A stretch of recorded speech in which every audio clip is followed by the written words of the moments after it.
The zipper on my dress was barely pulled up when my mother walked in without knocking. She didn't look at my face. She looked at the mirror. At the room. At everything except me. "Aria," she said flatly, "you'll need to wait." I blinked. "Wait for what?" "For Sloane," she replied, already checking her phone. "Her ceremony is running late. We're shifting things around." The words felt rehearsed. Polite. Clean. Like she'd practiced saying them without guilt. I glanced past her, down the hallway where guests were already gathering. My guests. Friends who had flown in. People who'd taken time off work. Miles's parents, standing awkwardly with flowers in their hands. "Our ceremony is in an hour," I said. "Everything's set." My mother finally met my eyes. "This isn't about you right now." Before I could respond, my sister Sloane appeared in the doorway in a cloud of expensive perfume and entitlement. Her gown was massive, dramatic, impossible to ignore, just like her. "Oh, good," she said, smiling like she'd won something. "You heard." "Heard what?" I asked, even though I already knew. "That mine comes first," she said, adjusting her veil. Obviously. I waited for anyone to soften it. To say sorry. To pretend my day mattered too. No one did. My father stood behind Sloane, hands in his pockets. Nodding along like this was a scheduling inconvenience instead of my wedding being pushed aside. "You can do yours later," he said. "It doesn't have to be a big deal." That was the moment something in me went quiet. Not broken. Not angry. Clear. I nodded once. "Okay." Sloane blinked. My mother's shoulders relaxed. Relief spread across the room like I'd just fixed a problem. "Thank you for being mature," my mother said. Mature. Right. I stepped around them, lifted my dress, and walked out of the room without another word. Miles was standing near the back in trance, tie loosened, eyes scanning every face until they landed on me. He knew instantly. "What happened?" he asked softly. "They said hers comes first," I replied. "So mine can wait." His jaw tightened, but his voice stayed calm.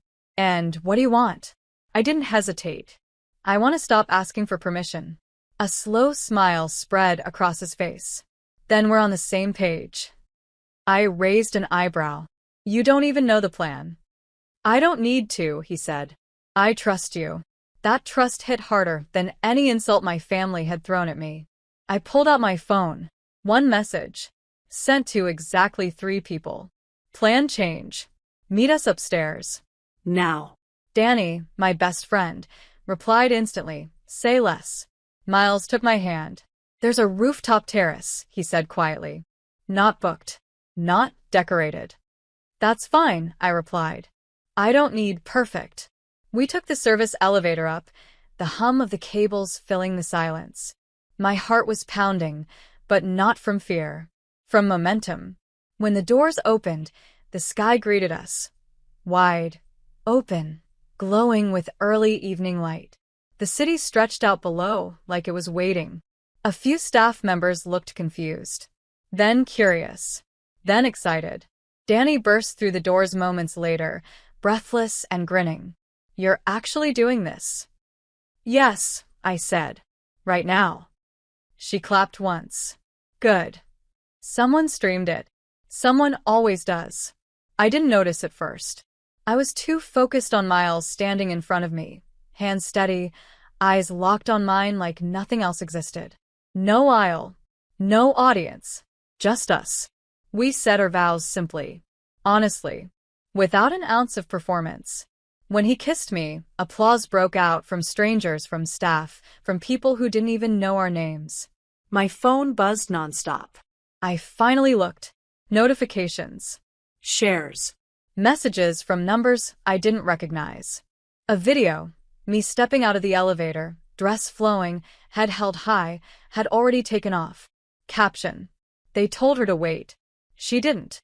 Downstairs, my family was still celebrating the real wedding. They didn't know yet. But they were about to. I felt my phone vibrating before I even looked at it. At first, I ignored it. Miles was still holding my hands, his thumbs brushing over my knuckles like he was grounding me in the moment. The The city lights behind him flickered on one by one, and for the first time that day, my chest felt light. Not nervous, not tight. Free. But the buzzing didn't stop. Danny leaned over and glanced at my screen. Her eyes widened. "Arya, you might want to see this." I exhaled slowly and checked. Messages were pouring in. Missed calls. Mentions. Tags. Clips. Someone had uploaded a 30-second video of our ceremony, just enough to show me stepping onto the rooftop, Miles turning toward me, and the way the crowd went quiet when they realized this wasn't staged. The caption read, "When your family's sidelines your wedding, and you level up instead." The views were climbing fast. Tens of thousands. Then more. I stared at the numbers, stunned. Miles leaned closer. "You okay?" I nodded, but my voice came out shaky. I think people are watching." He smiled, calm as ever. Good. "Let them." Downstairs, the ballroom doors burst open. I didn't see it happen, but I heard about it seconds later. My cousin Brianna texted first. "What did you do?" Then my Aunt Marlene. Call me right now. Then my mother. 6 missed calls. No voicemail. Danny snorted softly. Oh. It started. I didn't feel triumphant. Not yet. Mostly, I felt steady. "They didn't care when it was me waiting," I said quietly. "They care now because people are looking." Miles squeezed my hand. "That's not on you." We descended the stairs together, not rushing, not hiding. By the time we reached the main floor, the energy had changed. Guests were no longer focused on Sloane's grand exit or the champagne tower or the perfectly timed music. They were staring at their phones. Whispers rippled across the room. "Isn't that her? That's the other bride, right? Did you see the video?" Sloane stood near the center of it all, bouquet clenched tightly in her hand. Her smile was frozen, wide, practiced, cracking at the edges. She spotted me. Her face dropped. "What is this?"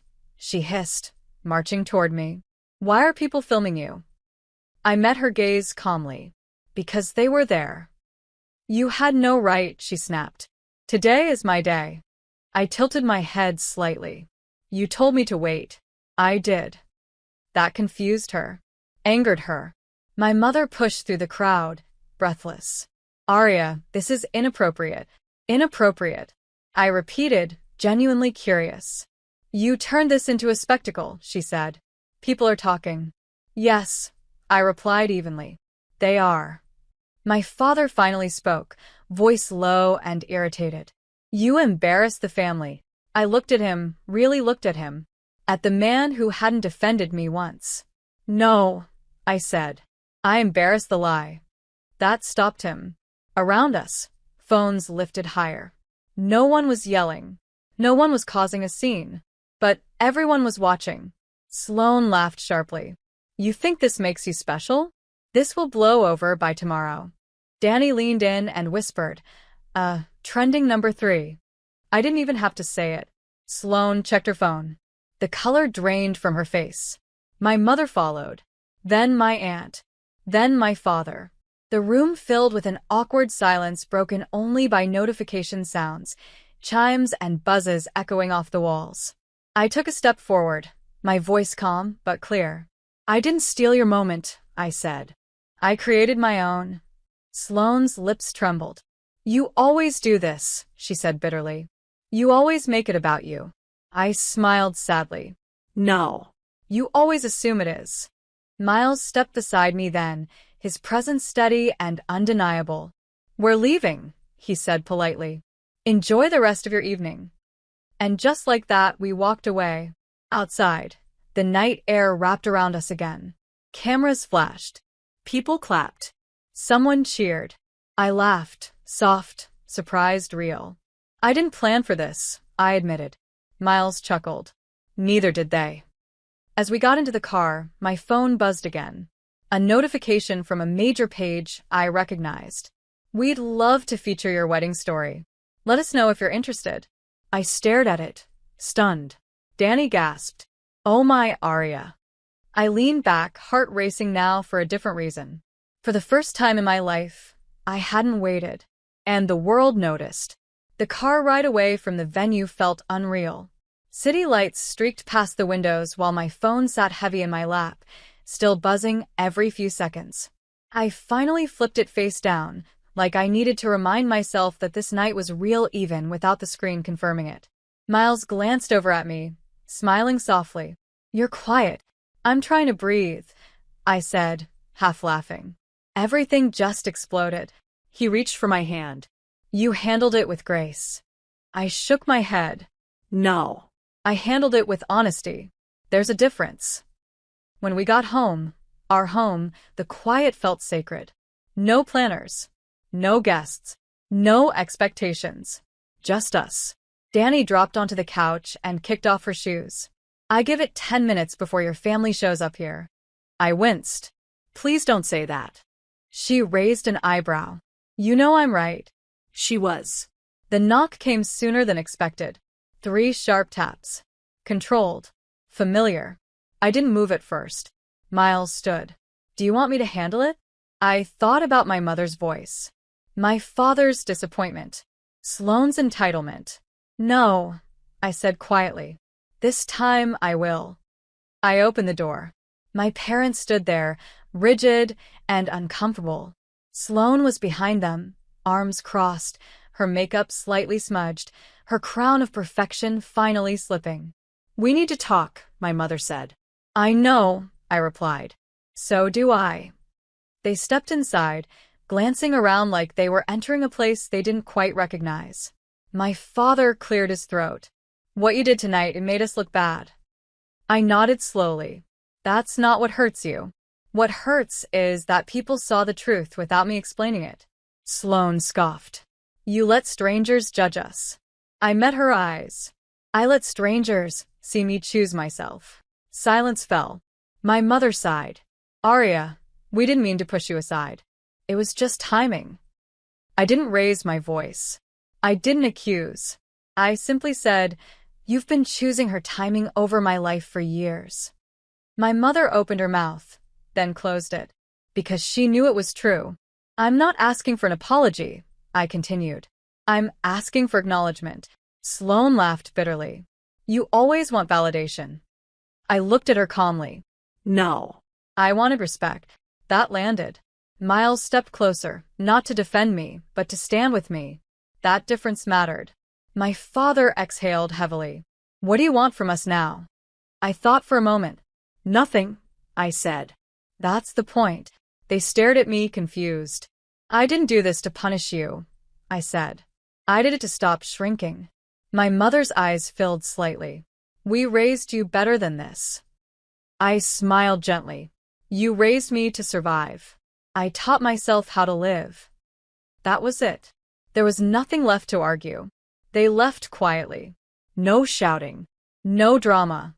Just the sound of a door closing on a chapter that had already ended. Danny let out a long breath.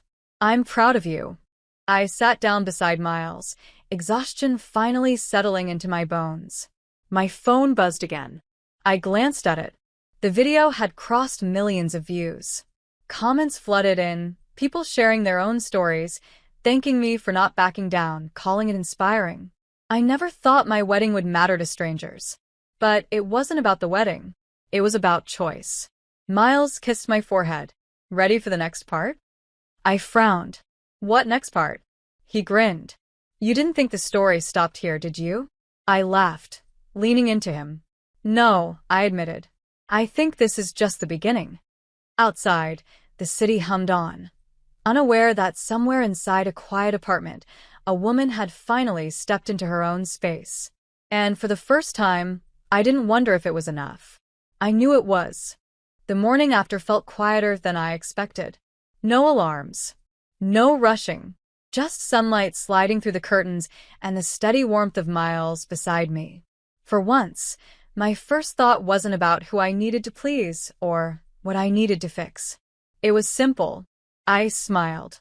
My phone, however, had other plans. When I picked it up, the screen lit up with messages stacked so high I couldn't see the bottom. Emails from outlets. Invitations for interviews. Notes from people I didn't know saying my wedding gave them courage to stop waiting for their turn. I sat up slowly, heart full in a way that felt new. Miles stirred. Please tell me the world didn't end overnight. I laughed softly. No. Apparently, it noticed. He propped himself up on one elbow. You okay with that? I thought about it. I am, I said. Because this time, it's on my terms. Later that morning, Danny came over with coffee and pastries like she was celebrating a holiday. You're officially a symbol, she declared. People are calling it this step-aside wedding. I groaned. Please don't let that stick. She grinned. Too late. But the attention didn't feel heavy. It felt validating. Not because I needed applause, but because I hadn't been wrong for wanting more.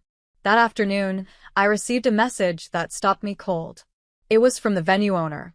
We'd like to make a public apology for how you were treated and offer you a complimentary celebration on your schedule with your guest list. I stared at the screen, stunned. Miles squeezed my hand. You don't owe them anything. I know, I said, but I want to respond. I typed back slowly, carefully. Thank you. I accept, with one condition. This time, it's not about luxury. It's about intention. The reply came almost instantly. Understood. Weeks passed. The noise faded into something manageable.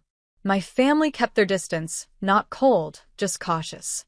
Sloane never apologized, but she stopped competing. My parents began calling. Not to instruct, but to ask. It was a start. On a crisp evening weeks later, Miles and I stood once again beneath soft lights, this time surrounded by only the people who had shown up for us without hesitation. No schedules. No comparisons. Just warmth. As we danced, Miles leaned in and whispered, You know what everyone's really reacting to? I smiled. What? Not the video. Not the timing, he said. The fact that you didn't wait to be chosen. I swallowed hard. I almost did. But you didn't, he replied. And that's everything.